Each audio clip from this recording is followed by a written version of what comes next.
అధ్యక్ష 2017 సంవత్సరంలో అధ్యక్ష ఒక 8,790. ఎందుకంటే ఎప్పుడు ఈ గవర్నమెంట్ వచ్చిన తర్వాత ఒక్క టీచర్ పోస్ట్ ఫిలప్ చేయలేదు, ఒక టీచర్ పోస్ట్ ఫిలప్ చేయలేదు అంటుంటారు అధ్యక్ష.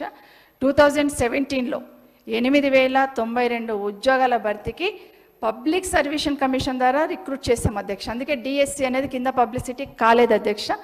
పబ్లిక్ సర్వీస్ కమిషన్కి మొదటిసారి అక్కడ ఇచ్చి అక్కడ నుండి అపాయింట్ చేసుకుందామని అక్కడ నుండి రిక్రూట్ చేయాలని చెప్పినప్పుడు కొంత అక్కడ డిలే కావడంతో మళ్ళీ నెక్స్ట్ ఎప్పుడు చేసినా కూడా ఇంకా డిఎస్సి ద్వారానే చేయాలనే నిర్ణయం అప్పుడు తీసుకోవడం జరిగింది అధ్యక్ష. 8,792 ఉద్యోగాలు ఇక్కడే ఇచ్చాం అధ్యక్ష.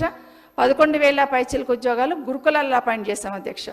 12,000 పైచీలకు నాన్ టీచింగ్ సిబ్బందిని కూడా గురుకులాల్లో అలాట్ చేయడానికి రిక్రూట్ చేసుకోవడానికి శాంక్షన్ కూడా ఇవ్వడం జరిగింది అధ్యక్ష.